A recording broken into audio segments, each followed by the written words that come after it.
Today is the 22nd of April, and this is interview number 3 with Rubin Sztajer, and this is going to be after the war, so that would be post-war, so we're good. Give me first. Turn it off. In our last interview, you mentioned that right before liberation you went into a coma, and your sister had found you, and to give you dignity, put her underwear on you and everything. Do you know from then on where you were taken? I still stayed in the camp for about 5 weeks.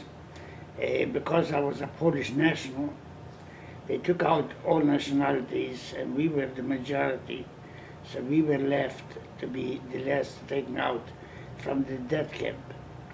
I was then taken into a makeshift hospital. And I stayed there until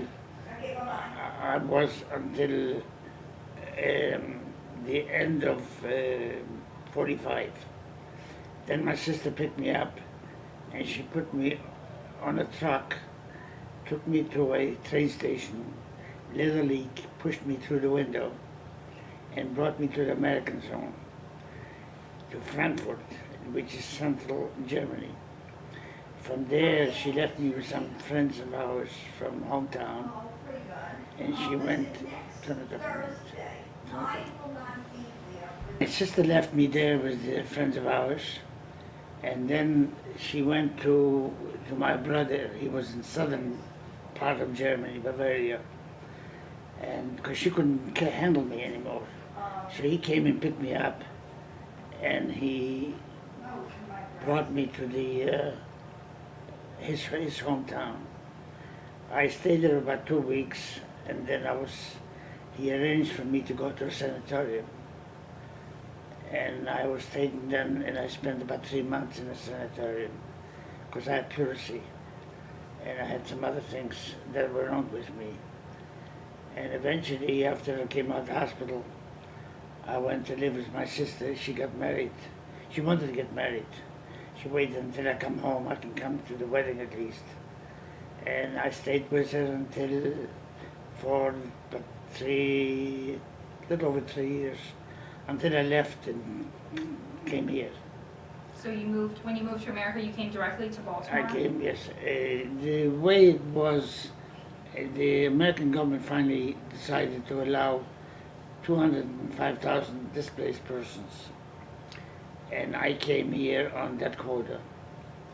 And because my brother made me 3 years younger than I was actually after liberation, so I can get some medical attention. Instead of being 23, I came here as a 20-year-old. So now I actually have my driver's license has one birthday, and my Social Security has another birthday. And then I have the true birthday, but I think it's the true birthday, so I have 3 of them. Anyway, I came here when I was 23, but on my papers I was only 20. And I was assigned to Baltimore, and this is where I've been ever since. So how long after you came here did you meet your wife? 3 years later, 3.5 years, 3 years later I met my wife. So when you were brought here, were you placed in like someone else's home? No, or did they give you a home, or what? No, how did that work? When I came here with a friend of mine, so I probably will keep on saying we did, us, the 2 of us. We came here, he was my age. We came here and we were met by a social worker from the Jewish Family Service. The reason why we came here and we had a social worker is every Jewish family in the United States, Jewish community in the United States, sponsored us. We had to have somebody here to sponsor. I couldn't come here and say, here I am, give me food, give me whatever it is, like some people expect. I came here and they took over and they were responsible for me, for my well-being. The American government paid for transportation, but somebody here had to be responsible for my well-being, for finding me a job, take care of me, and all the things that we normally need. She met us at the train, took us to the hotel and checked us in there. We stayed at the hotel for about 2 weeks. Then she found for us my friend calls it a cockroach-infested room. It was on the third floor, downtown, and there were 4 rooms on that floor, and they were all rented to single people. And we had in that room, we had 1 bed because that's all we could afford. They charged us $10 a week, by the week we paid. We had 1 bed, which we slept in 1 bed for over a year because that's all we could afford. We had an ice box. We bought 50 cents worth of ice every morning. And we had a hot plate, a table with 2 chairs. And that was the furniture. We didn't have any closets, so we had the little clothes we had on the floor. And they kept on sending us to finding a job. I went to many places that they told me to come, and when I came there, as soon as I opened my mouth, they turned me down because I couldn't speak English. Keep in mind that we came here with no money, with no family, no trade, no job, no education, a different culture, didn't know anybody, so didn't know the language, and it was very hard. So everywhere I went, they turned me down. And my friend had the same problem. Finally, they took me to a place, and he finally offered me a job. But I was getting $37 from the welfare, so-called social welfare. And the job offered me $23.10, $25 less $1.90 for taxes. And I said to the social worker, why would I take the job? I'm making more money sitting around doing nothing instead of going to work. And going to work, you had to buy tokens for the streetcar and so on. And she said to me, you got to start sometimes, the sooner the better. Then I said to her, I had never been, for my first 23 years, I'd never been to a dentist.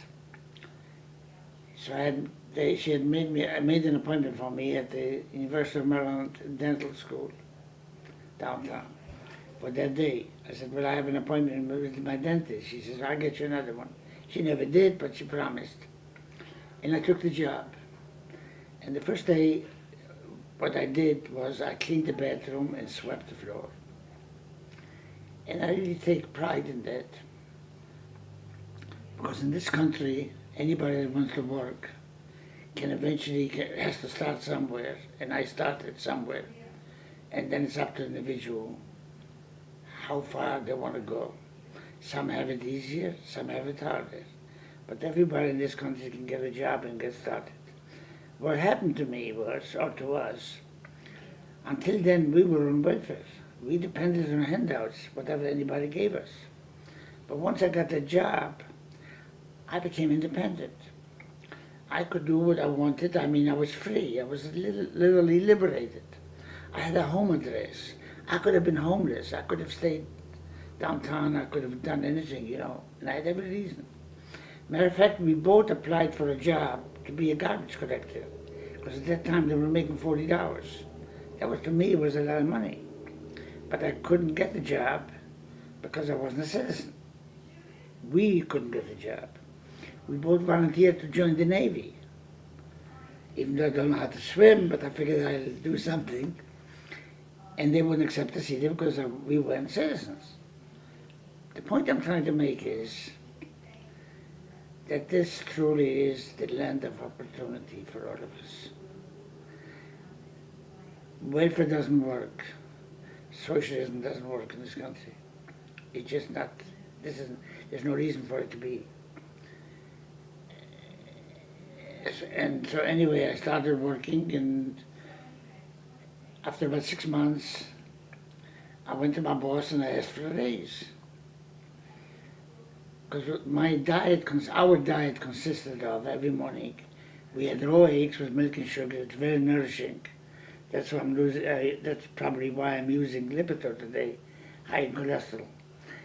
We had raw eggs with milk and sugar, and that was our breakfast.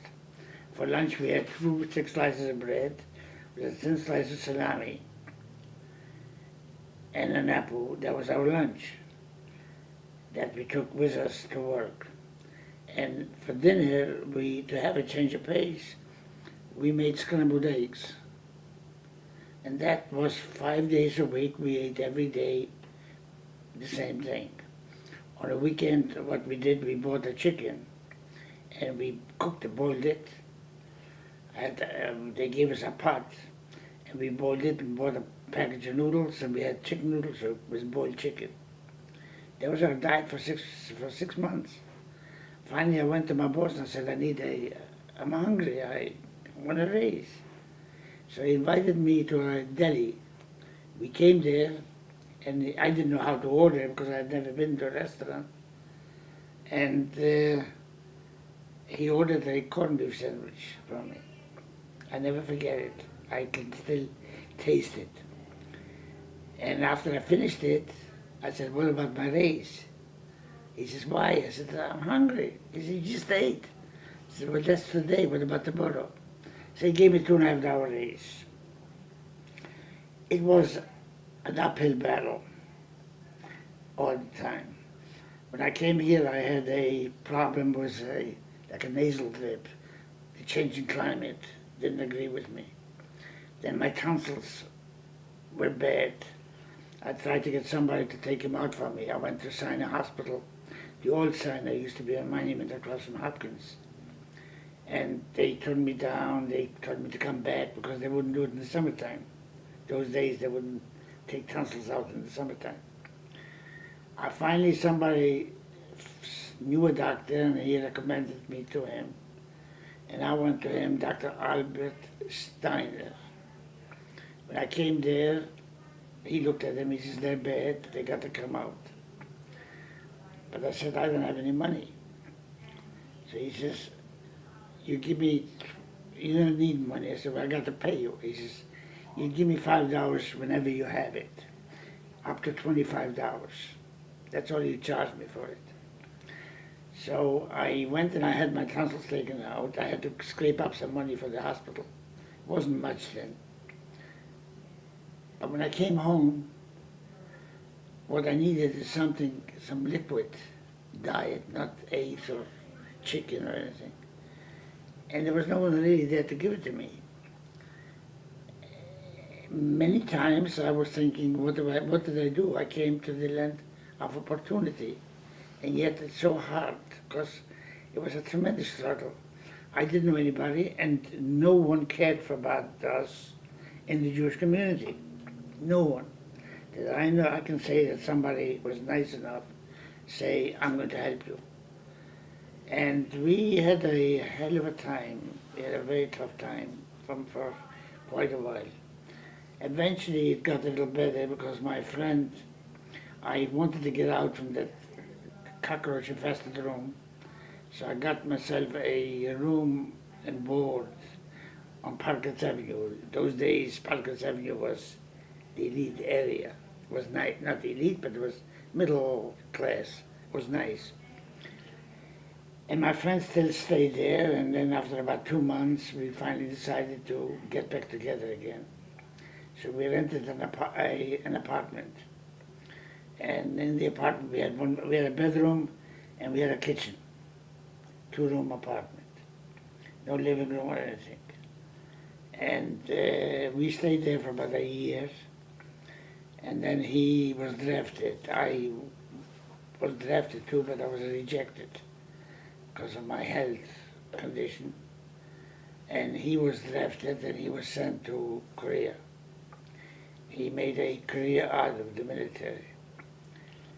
And a little funny story about that is that we had a landlord and he was very cheap. He wouldn't do anything for us. So when he left, we still had, I could not move out right away. I needed 2 weeks to stay there, 2 weeks longer on myself. And I said, I cannot pay you the whole thing, the whole rent for one person. But he wouldn't take the no for an answer. He wanted his money. I said, I'll tell you what, I have a refrigerator. I'll give you the refrigerator for the rent. So he finally agreed to take the refrigerator. But when I moved out, like on a Monday, Tuesday the refrigerator exploded. So that was, I got even with him. It was some little satisfaction because it was so cheap. When I worked at the job, what I was doing, I was always the first one in and the last one out. I showed my boss that I'm willing to work and I'm willing to grow. And he did not reciprocate, but he gave me a chance to start somewhere. I worked there for about 3.5 years until we got married.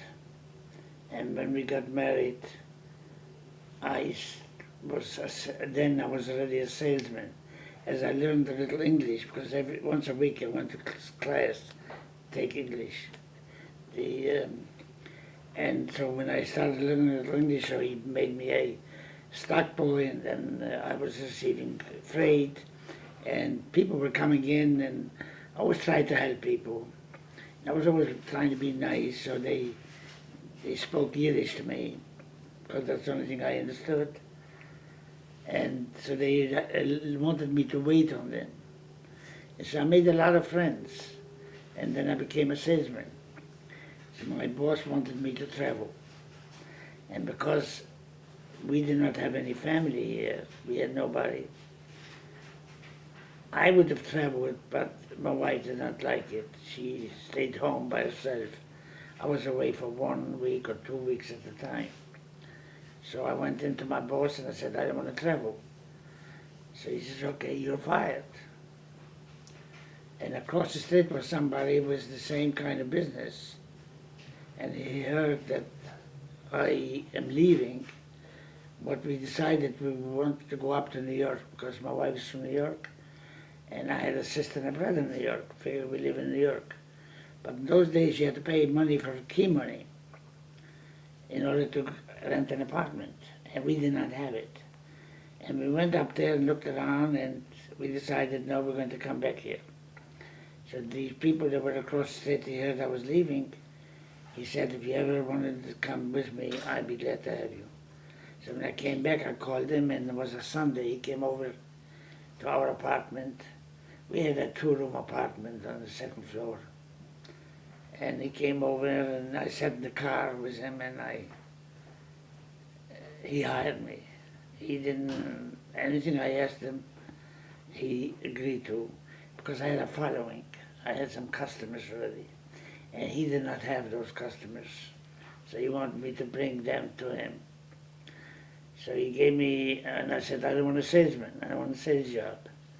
He says, fine, you work inside, selling, but inside, no traveling.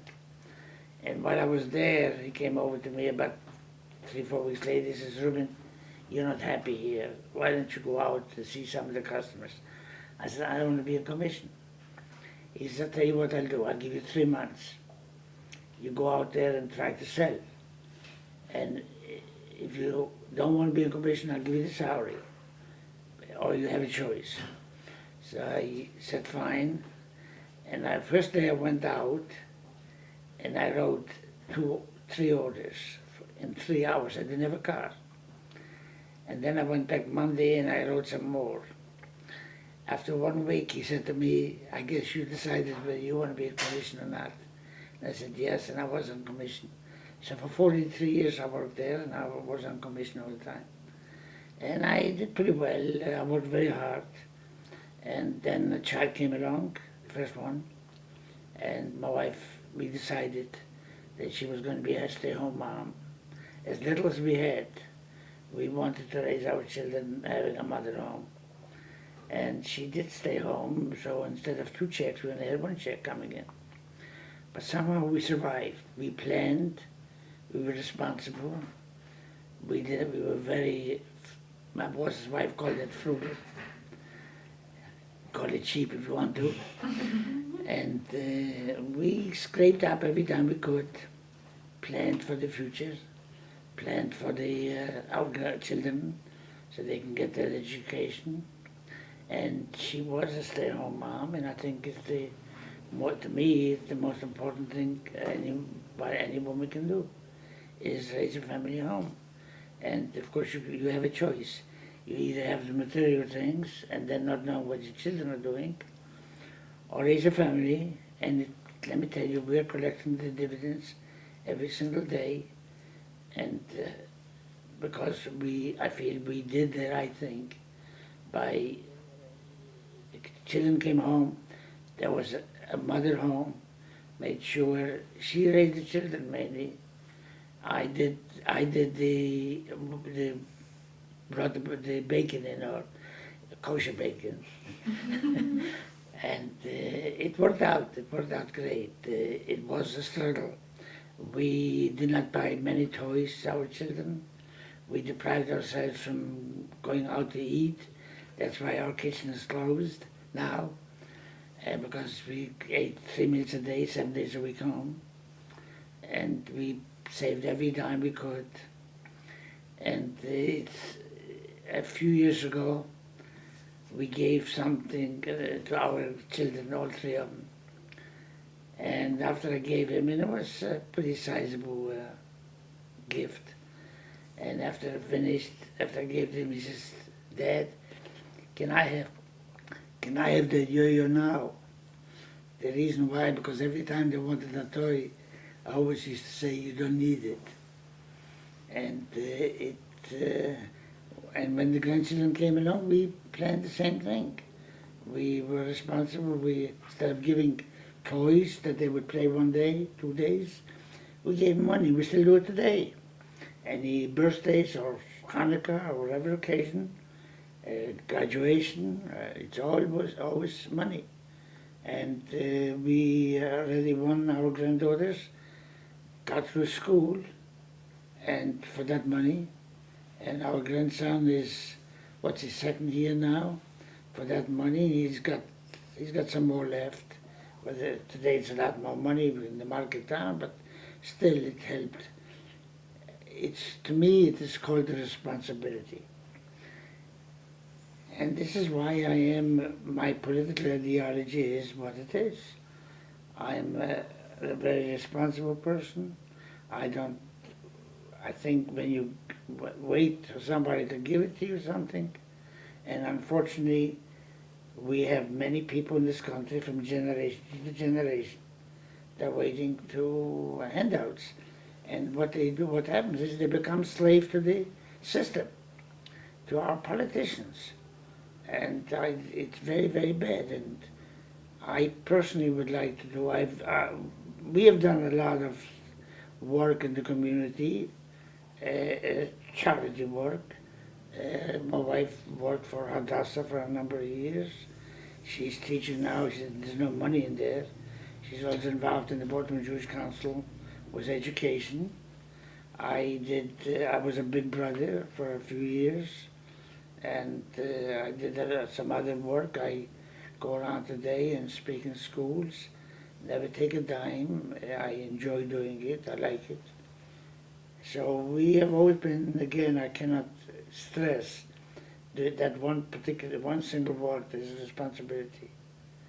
And if the people would be more independent and they would try to do something for themselves, it is the greatest place to achieve, to set out whatever you want to do. Now, I just have a question that's kind of off topic, and this is a question that the other group asked their survivor. Do you have any anger or remorse towards what happened to you? No, I do not. I am sad what happened to me, not what happened to me, that I've been deprived of my family. And when we talk about, I should be grateful to God, and I'm not, I used to be religious, I'm not. I say grateful for what? Why they say we have a wife, 3 children, 7 grandchildren, yeah, but look at the price I had to pay. And if I had to do it over again, then I would never change my religion. I'd still be Jewish. I am not angry at going around angry as some survivors do, most survivors do, including my sister and brother. And the reason why most of the people today that weren't even born, what happened then. Now, I cannot say that all the Germans were evil, all the Poles were evil. I haven't met a good one then. I never met one, but I'm sure they were there because some other people who said that they were there. And my wife taught me that. If I was to go around angry today, Hitler would have won what he set out to do, even though he's not here. And my family would suffer a lot from it. Not only my family, my friends, anyone I know, people I know, I'm with. While there are sad moments in my during the day, and there's hardly a day go by that I don't think about it. But there are, I don't go around and constantly think about it. I can go around and be happy, smile or tell a joke, but then I can also be very depressed. But I am fortunate enough to pull myself out of it, because what I do is I stop and take inventory of what I have. But I will never go around and be angry constantly as some survivors, as most survivors do. And their life is not a happy life, and I can understand how they feel. I'm not going to say that they're wrong. I wish they could change and be like me. But that is up to the individual one. And what I also try to do, whenever I see a survivor and they say, that he or she won't talk, and I found every survivor so far I have been with, that I sit down and they start letting it out, they get it out of their system. And I sit there and listen to them, and they tell me everything. Where they won't tell someone else, and I think where that comes from is I had it in me too for many years, till about 20, 25 years ago. Because there is no one wants to hear someone else's problem. We all know it. When something terrible happens, people feel bad about it for a day or two, and then it's forgotten. You don't want to hear someone else's problems. And I learned that right in the beginning when I came here, that no one wanted to hear me. So I too closed up. I did not talk about it. But what we have to do is to learn to be tolerant. And the greatest thing you can do for a friend or family or anybody is to listen to someone's problems. Because sometimes, most of the times, their problems really are no problems to you or to us. To them, it's the biggest thing that there is. I go in schools and I listen to these kids. They write to me, they talk to me, and I do understand, and I think that this is one of the big problems we have here in this country, is that we don't take the time out to hear what they want us to hear. And if we can learn to do that, it would be, it's the greatest gift we can give to anyone, is an ear.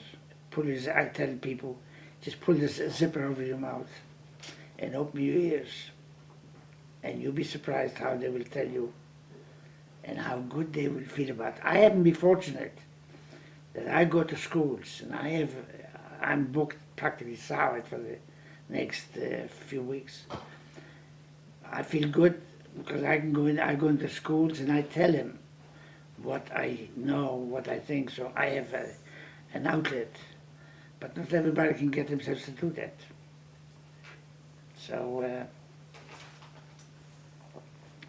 anyway, that's,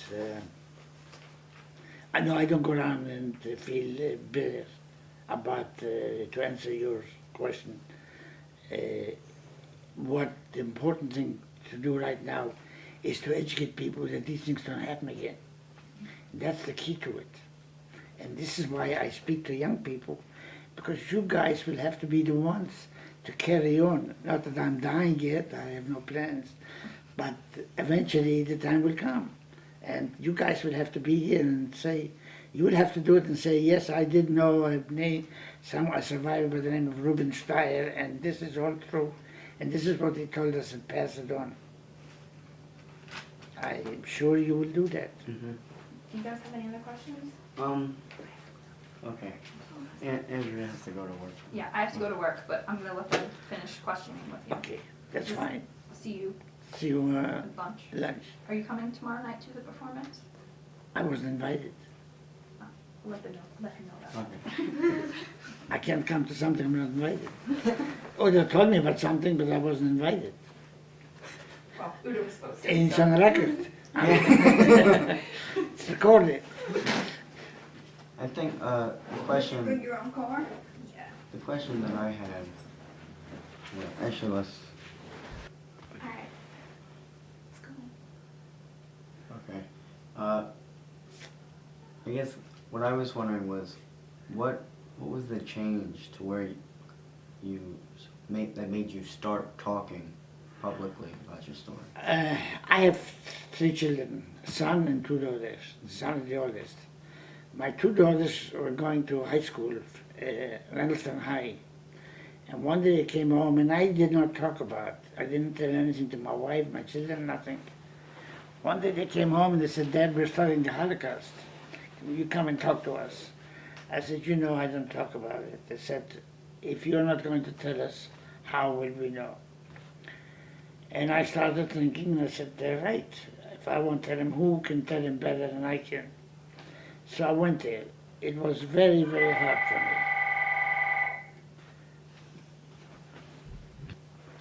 It was very hard for me because I was very nervous. I wasn't used to, and I had a complex that my English isn't good. I had an inferiority complex for many years. It took me many years to get out of it. But I went there and I spoke, and my stomach was just like turning. And then for a while I didn't do anything, and then finally I was asked to come again, and I did. And gradually I started speaking.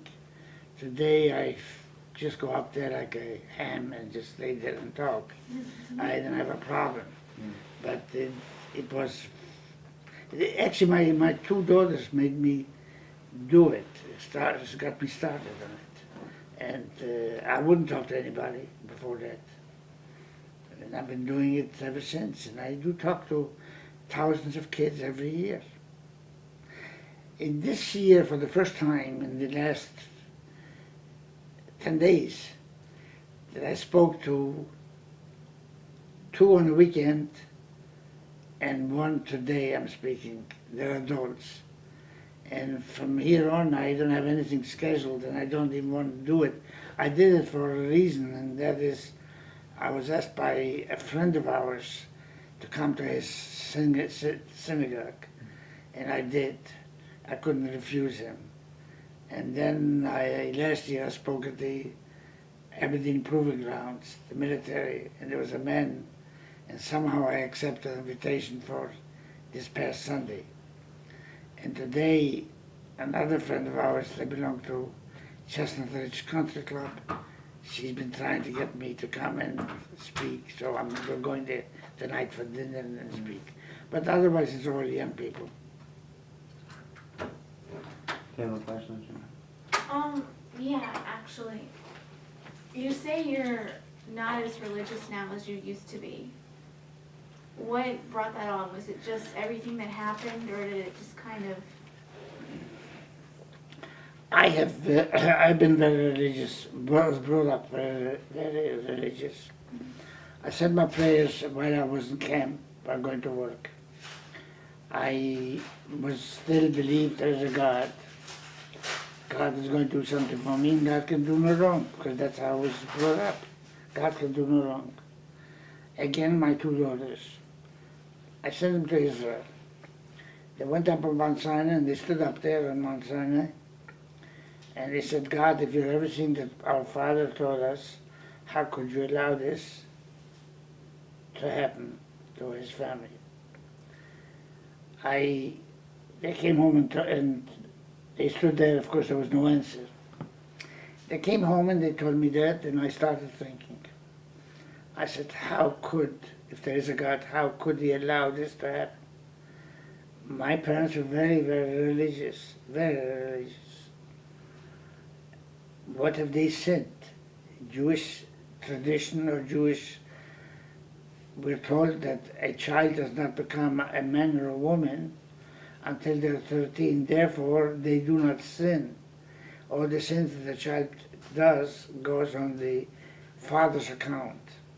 So my two younger sisters, at least, my younger brother was 14, but my two younger sisters were 12 and 10, so they didn't even sin. How could God, if he's so great and so kind and so caring, really allow that to happen?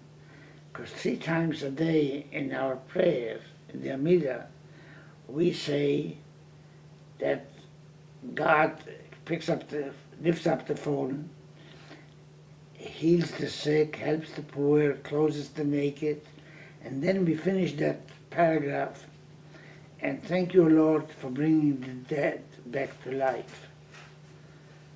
And that doesn't sound right. It didn't happen. It doesn't happen. And I started questioning the existence of God. Now, I'm not going to sit here and say to you that there is no God, but I'm not going to allow you to, or anyone to say to me that there is a God, because we don't really know. Now, that is how I believe. Does not mean that I am trying to tell others to believe, to accept my, to practice my beliefs. I do not. Everyone's religion is how you feel inside. I feel that if there is a God, he's failed me. My wife says he fell asleep at the wheels. If he was ever there, I don't know. But this is why I do not, I question everything. Now, I know there's something above me. I just don't know what. I'm agnostic. I'm not an atheist. And I'm not of course, religious, but I question everything there is. And I do know a little bit the Jewish laws and the Jewish customs and and I can understand some of the prayers, a lot of them I can understand. I can read them. And what I cannot understand in the conservative and reform prayer books, you have a translation of it, and most of the translations aren't really translated the way it says. They're not. They just translated the modern version, but it's completely different meanings. So